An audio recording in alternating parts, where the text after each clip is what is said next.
Welcome back to Tools and Trails, part 2 of lifting Jim's 2001 XJ. So this time we're going to focus on the front. Last episode in part 1 we took care of the back, and I had some good success over there. I think that's a great improvement, but obviously we were dealing with some pretty tired suspension on this rig, so I expect we're going to see the same thing in the front. It's pretty soft already. The bumper that we've added on the front obviously adds, a good probably 100, 150 pounds or better. So that's not helping us any. So that's kind of weighing the front down as well. So like we did in the back, let's take a quick measurement here just for a gauge. So we've got about 22 inches here to the top of the shackle eye on the bumper. So we'll remember that number and get some better measurements once we get all finished up. So we got a couple things to finish out too. We still got to drop the transfer case on this thing. That's going to help the drivetrain just a little bit more. We did experience just a little bit of vibration on the drive line, so hopefully that helps that. We're going to trim it out with some 31-inch wheels and tires for it, so that's going to level things out a lot better. And so stay tuned, and we're going to start tearing this thing apart.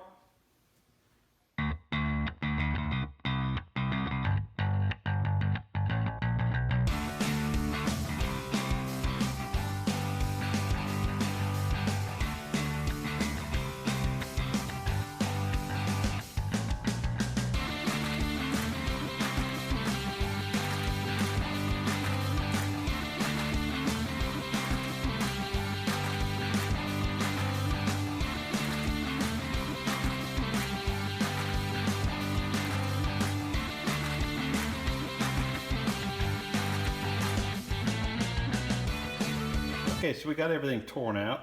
It's not very exciting watching the teardown process necessarily, so kind of skipped through a lot of that, but unfortunately we found a few things. So number one, we got the bumper here that was in here. We were hoping that these were okay, but these got pretty brittle. So once this one come out, yeah, we're gonna have to get a new one here. But we do need to replace those because our new bumpers that we put in, they actually go on the bottom down here. So we've got to drill a hole right here in the center, and then we've got a bolt that holds that in place. So that allows us to keep that upper one and still gives us that clearance that we need. And so then as we're taking stuff apart, we started to notice all the steering arms and stuff, and we got to looking at some of these joints and all the dust covers. I don't know if you can see the crack on that one, but all these things are looking pretty bad, and they seem tight as we were looking at it, but I think as we got into this and realized that, man, those are just not going to hold up, and now's the time. And they look tight, but we get this lift on here, and that's probably a weak spot, and this thing's going to wobble and be shakier than Don Nuts in a gunfight. So no point in keeping those in place, I don't think. So we're going to go ahead and get those off and see if we can get some new joints. Got the old steering stabilizer out. That thing is trash, just like the rest of the stuff. Used up. Did find a new set of tools that I like though. These things are awesome. Used the 15/16 version quite a bit. Okay, so old spring, new spring. So obviously quite a bit taller. Not a full 3 inches, and so you might think that, man, it's not really going to do much for me, but you really start looking at these things, and especially when you kind of lay them down next to each other, there's two things that really kind of pop out. The new one, more coils, okay? They're tighter together. The old one, farther apart, so that is going to change your spring rate. The other thing that changes spring rate is that if you'll notice this one here, this spring is thicker, okay, than this one here. Not a whole lot.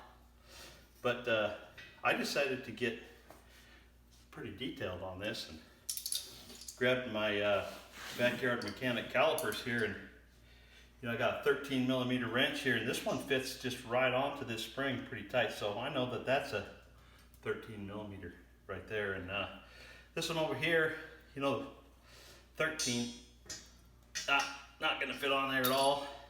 Even a 14 doesn't really want to go. So you probably have a difference here of maybe about 1.25 millimeters, maybe, give or take. But all that extra strength there is going to add to more rigidity. And so this spring is definitely going to hold up a lot better once we get everything set on there. It's going to hold the weight better. So yeah, again, much like the back, old and tired, worn out, fresh and stronger. So we should be in good shape.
Before we get too far into this, I thought it might be a good idea to kind of talk about some of the tools that we're going to need and what you might need at home. Because the last thing you want to do is get the Jeep tore apart, have things laying all over the garage, and realize that if I just had that one $500 tool, I could finish this stuff this afternoon, this weekend.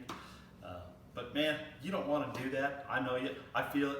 You guys have spent a long time negotiating approval for spending the money to put a lift kit on here, and man, the last thing you want to do is go back to the well and have to renegotiate for approval to get another tool or something like that.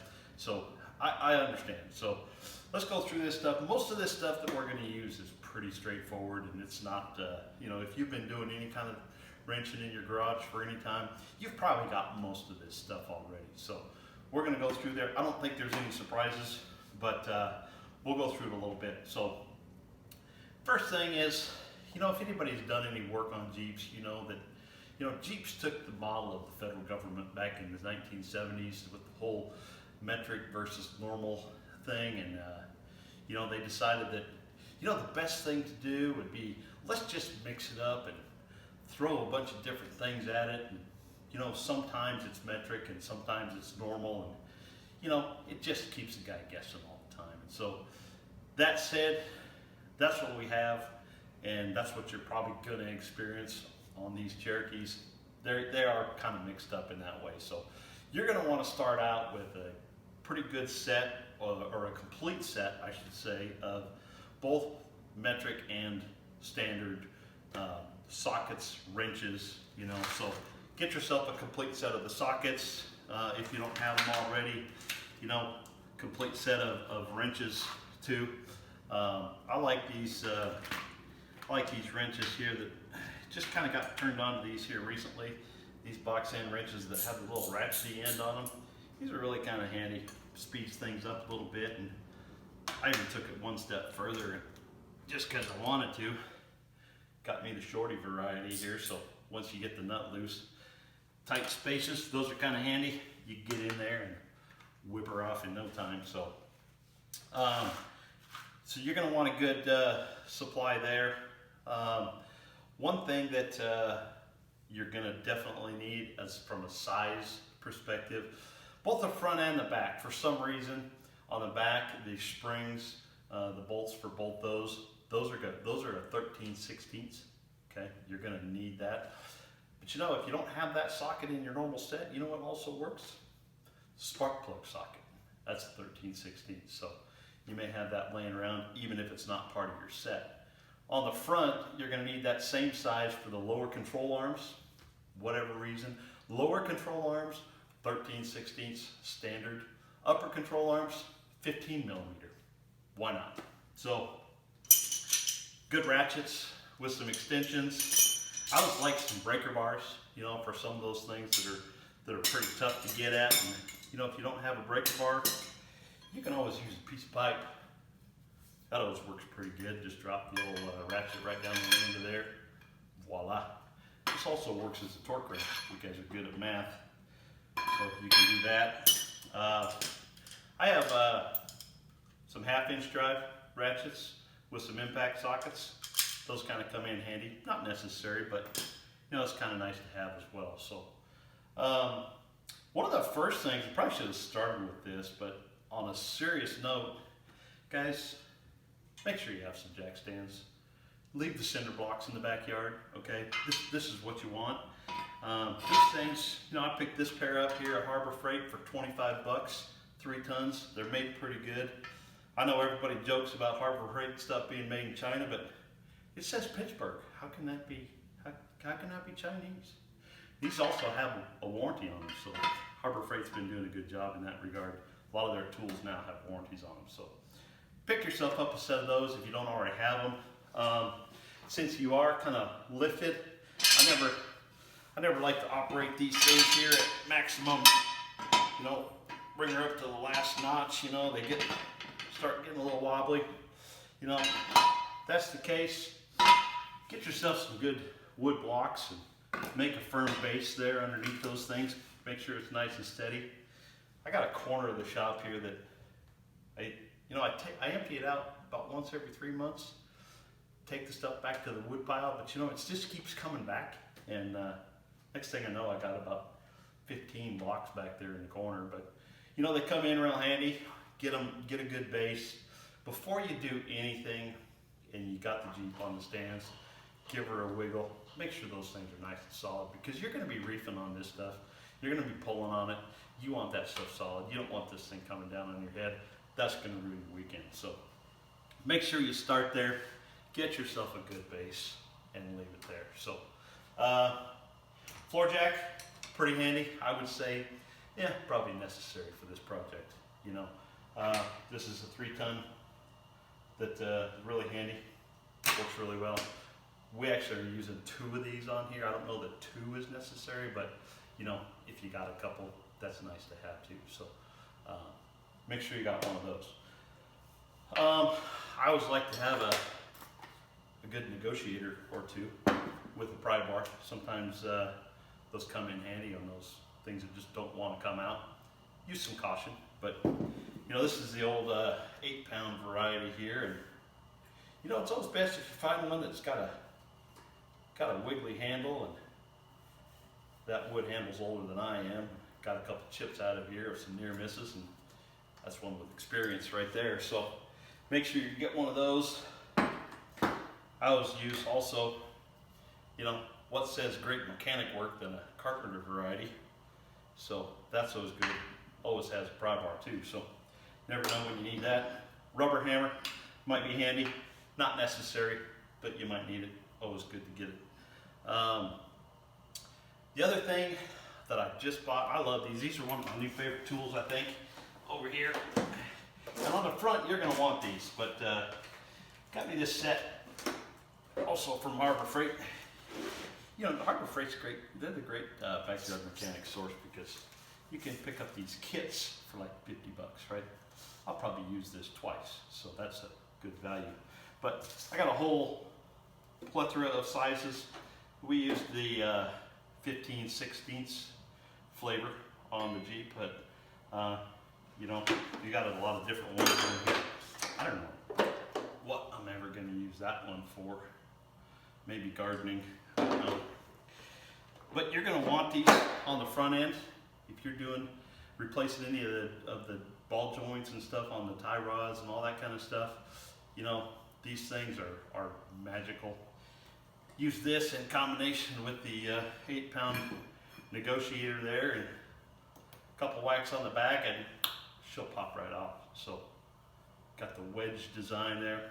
That is a simple tool. So if you think back to like 2nd grade, learn about simple tools. That's one of the basics right there. So anyway, that one I would strongly recommend getting one of those. Now you can beat them off with a hammer sometimes, but you know, I got to tell you, on this Jeep, that wouldn't have happened. Some of them get stuck on there longer, and this one would not have come out that way. I have had some that will, but don't take a chance. This is an easy thing to do. So you can pick up just the individual fork, and so if you don't want the full kit, you can do that as well. So something to keep in mind. The front track bar requires some drill bits. I think they call for a 1/2 inch and a 5/8. So fortunately I had a couple of those laying around. I'm sure they're shot, so I'm probably gonna have to get some new ones. But you know, when you get a little kit like this, those are probably not gonna be in it. But you know, read the instructions on the track bar. It'll tell you what you need there, but that's a small thing. So always need a good speed wrench. You know, I don't know what I'd do without these anymore, but you know, just a little tip though, you know, this is the 20-volt variety.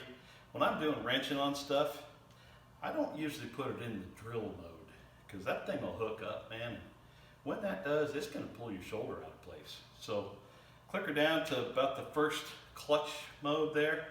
That way, ooh, that went backwards. That's not what I planned. But that way it won't rip your arm out of the socket. So that's what you want to have there. Let's see, taking apart all this old stuff, you're going to want some lubricants. So, you know, I go with the old standby here, the WD-40. Loosen things up. That's always a pretty good penetrating oil. I also use this Blaster, some silicone lubricant. I like this Blaster stuff. It's pretty good. These guys have been around since 1957. And, you know, they've got a good marketing slogan on the back here. Basically, it says, if you need more, do it again. Makes sense. So, mostly I like it just because it says Blaster. But they make some other stuff too. They make lithium grease, they make brake clean, they make starting fluid. So, they got a whole line of stuff. And so, anyway, pretty reasonably priced stuff and works pretty good. So, I always like that. What else? So I think that's most of this stuff. We did use a press to help us with some of the shocks, just because we got this, can't find it now, this little doohickey here that needs to go into the rubber bushing on the base of the shock. You know, that's kind of a pain in the butt to get in there because it's got to be tight. You don't need a press. We used one just because I got one, but you know, you've got a bench vise and a hammer, you know, some of this lithium grease or silicone grease and a lot of swear words, and you'll get that thing in there, so don't worry about that. One of your persuaders maybe. So I think that about covers it. So again, basic stuff. There's nothing crazy here. There's nothing that your normal, you know, garage attached to your house is probably not going to have, especially, like I said, if some of you guys have been doing this for a little while. So hopefully this helps, and yeah, stay tuned. We're working on it. It's coming along. So.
What are you doing, Dave?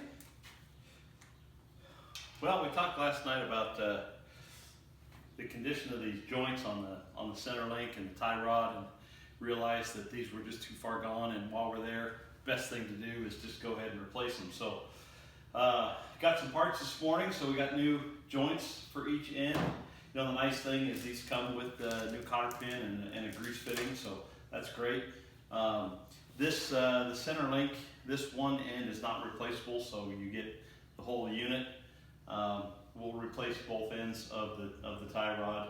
So we're also able to find some new bumpers for bump stops. Actually, the little bit longer ones, so that's great. So we have options now on what we can do there. So before we take these apart and put these back together and whatnot, though, it's critical at this point to take some measurements, because all of these are adjustable at the ends, and one of the things you want to try to avoid is getting this thing so far out of alignment that you can't even drive it. So we want to try to get it as close as we can, so that if we're lucky, we don't need an alignment, but if we're not that lucky, at least we can drive it down and get it taken care of. So we're going to take some quick measurements first and go from there.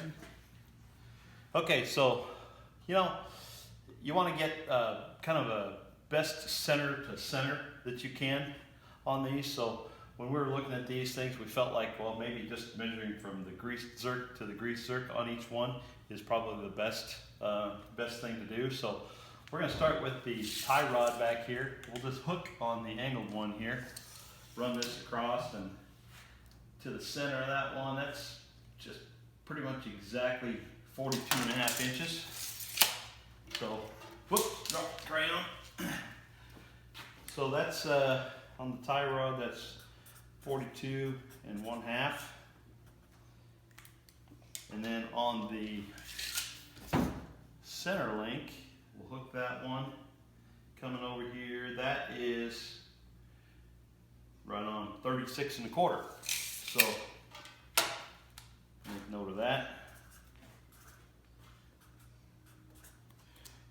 Okay, now we can start taking these apart, screwing the new ones in, tighten them down, and we have a baseline so that hopefully we keep this thing going down the road straight.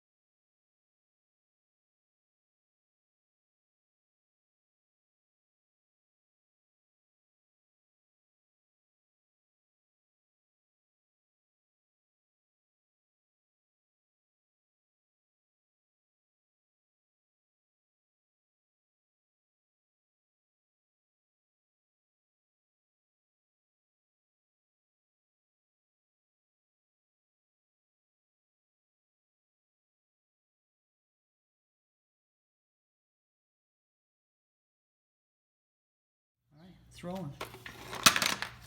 All right, we're ready to start installing the track bar, and everything I read about these things, one of the most difficult things that people had and struggles is this top mount right up here needs to be reamed out to a 5/8. So it's fairly thick. Probably got a good 3/4 of an inch of material that we've got to get through over there. It's not, we don't have to go too much bigger, but you just got to take your time and work on it a little bit. And, you know, I probably started out with a dull bit here, but we'll see how it goes. I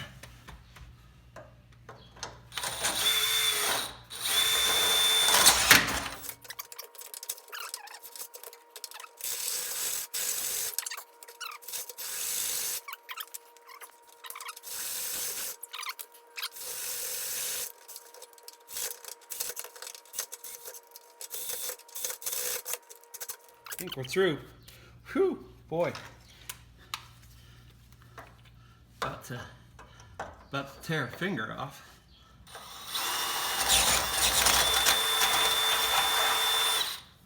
Okay. Yeah, I can see why that's a more difficult part there. Got a couple bruised knuckles, and but we got it. Tell you, those 20-volt speed drills, they about rip your arm out. All right.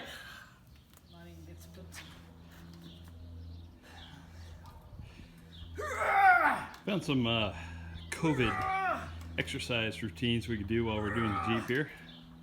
Tim getting to work out.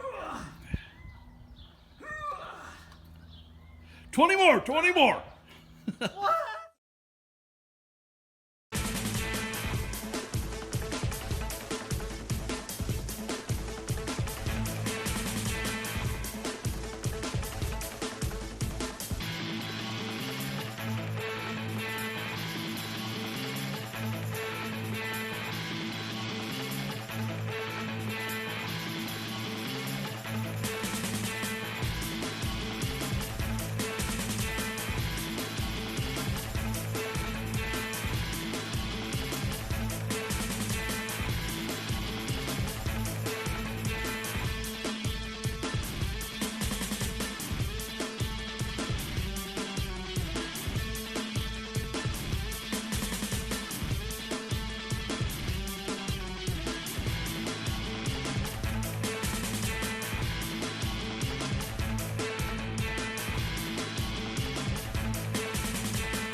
Well, we did it, Jim. We're done. So we got this thing lifted, got everything on. I think it went pretty well. We've got a total of about 5.5 inches of lift in the front, and 6.5 inches of total lift in the back, and all out of a 3-inch lift. That means we started in the negative. So we started about in the -2 here. So, which, based on some of the stuff we took off of this thing, yeah, it was probably accurate. So definitely a huge improvement. Big thing that we got, 0 death wobble out of this thing. She goes down the road really nice, nice steady wheel. So that's a huge plus. We have a happy valve train, or drivetrain I should say. So no weird noises there. It seems to run pretty good. So we took her for a little spin out in the desert, flexed it a little bit. Seems to do pretty well. So I think overall success in that respect. So a couple takeaways. One, you are going to expect a stiffer ride, especially on this. We were totally clapped out before, but it is going to be stiffer. We've got a bit more body roll because we just got rid of that rear sway bar. So if you disconnect the front one, you're going to get a lot of body roll. So I don't recommend that on the streets. I think one other thing, we went with the 31 by 10.5 tires, which is a very common size with this kind of lift. Unless you trim the fenders, you're probably going to get some wheel rub, especially on the back part of the fender back here on tight turns and flexing. You get off-road, and once you get the sway bars disconnected, especially, and you get that wheel jammed in there and turned, it's going to rub. So just be aware of that. You can maybe play with your back spacing a little bit there. We've got about a 4-inch back spacing on these wheels, which is pretty common. But that's something that's probably going to be expected. We'll talk just briefly about how to work on that. Other big key, I think one of the things that we did, which was I think a very smart move, replace the old worn out stuff. All the tie rod ends, all of those things. I think that made a huge difference and is going to make a huge difference. This Jeep got close to 200,000 miles on it. that stuff's just worn out. So put new stuff in. It's not overly expensive, and you're gonna have to do it anyway, especially when you put some bigger tires on it. So just take care of it when it's there. The other thing is, this is a big job. You know, it's not gonna lie. This took us most of 2 weekends, you know, on a full day.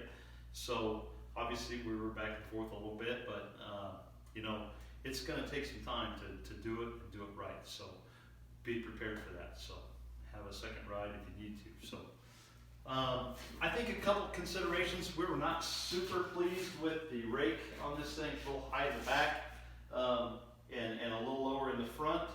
I think there's a couple of things I don't think that's uncommon. A couple of things to think about. We do have the heavy bumper in the front. That's going to drag you down. So if you're not doing that, you're probably going to sit more level. If you do plan on doing a bumper in the rear, especially one that's got a tire on it, that's going to bring the back down.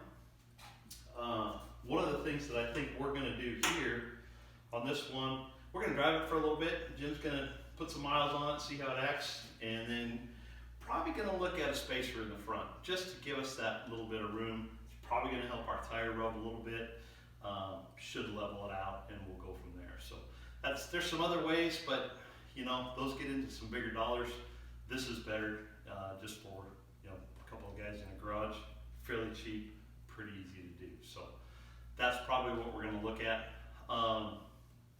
Couple of things that we kind of skipped over a little bit in the video.